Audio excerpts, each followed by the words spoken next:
Yesu. Akisema Yesu, hilo pepo linaondoka.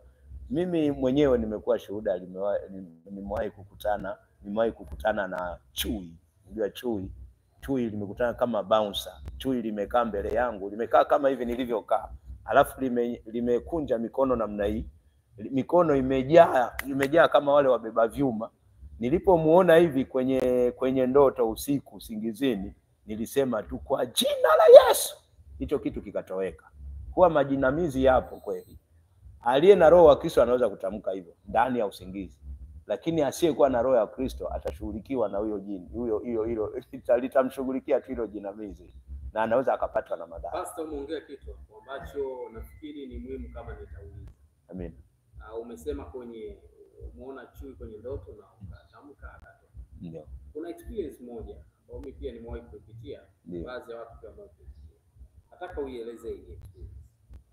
Kuna wakati mtu umelala usingizi. Kabisa umelala usingizi. Alafu katika kulala kwako usingizi, yuko mtu pembeni yako, yeye hajalala usingizi. Kumbe wewe katika kulala usingizi ulikuwa unaomba. Na katika kuomba, ile hali ya kuomba iko mpaka kwenye mwili. Kwa maana ya kwamba kumbe yeye alikuwa anakuona wewe kwenye mwili unakemea, unaomba, unapambana. Vita. Hii hali ikoje? Huyu mwenzako, yani labda mimi nimekaa na mke wako, kwa sababu unachouliza nimepitia kwangu pia. Hicho nilichokisema kuhusiana na yule nilivyomuona.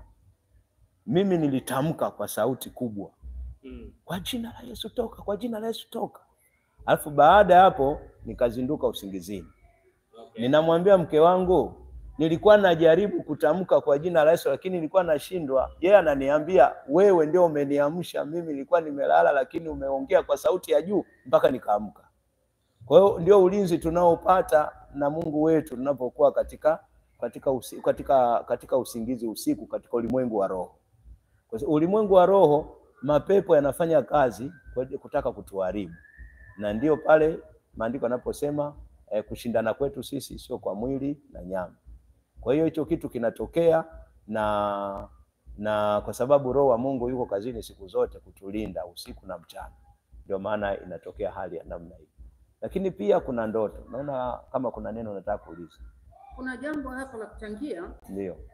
Kwamba tumepewa mamlaka ya kutoa pepo. Ndio. Ukilitaja tu kwa jina la Yesu, pepo anatoka, anapiga kelele. Ndio. Lakini hicho sio kigezo. Ndio. Cha mtu mimi naokoka na toaga pepo. Hapana. Ndio maana Biblia inasema kwamba siku ile watasema tulitoa pepo kwa jina lako, lakini Yesu atasema ondokeni kwangu, siwajui kabisa. Ndio. Lakini ukilitaja tu jina la Yesu, pepo anatoka, watu wanafunguliwa.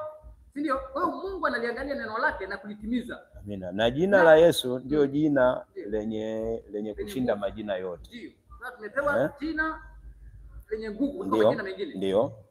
Na kuna neno hapo umezungumza, naomba tusome tu maandiko kwamba watu watasema. Kuna lile swali la awali ambalo umesema kuna mtu anamsukuma mtu akaanguka. Na kweli inawezekana yule, na sio kwamba inawezekana anaweza kupokea uponyaji. Lakini huyu mtu ana kitu kingine kinachokuja kutokea. Mtu huyo anajiinua. Leo hii kuna watumishi wa Mungu walipewa karama za kuombea watu, kufungua watu, kufanya miujiza, lakini badala ya kumuinua Kristo wanajiinua wenyewe. Ndio maana utakuta huduma mbalimbali zina mabango makubwa, alafu kwenye bango kuna picha ya mtu wa ile huduma iliyoko pale. Hakuna picha ya Yesu hapo. Kuna picha ya mtu mwenye huduma. Kwa hiyo hata leo tunapokwenda kwenye makanisa yetu, kwa mfano sisi wa Kristo tumehitilafiana kwenye madhehebu yetu ili kufahamiana. Anasema mimi ni wa mchungaji fulani. Hakuna anayesema mimi ni Mkristo, mwanafunzi wa Yesu. Hapa kanisani nilishawazuia. Msiseme naabudu kwa mchungaji Chikao. Ni makosa makubwa. Anayeabudiwa ni Kristo Yesu. Matendo yale ya miujiza yanapotendeka, basi ainuliwe Kristo Yesu. Sasa neno lilo lisema watakuja kusema, ngoja tusome kitabu cha Mathayo sura ya 7 mstari wa 21. Yesu anasema hivi, si kila mtu aniambiaye Bwana, Bwana atakayeingia katika ufalme wa mbinguni, bali ni yeye afanyaye mapenzi ya Baba yangu aliye mbinguni. Sio kila mtu aniambiaye Bwana, Bwana. Mstari wa 20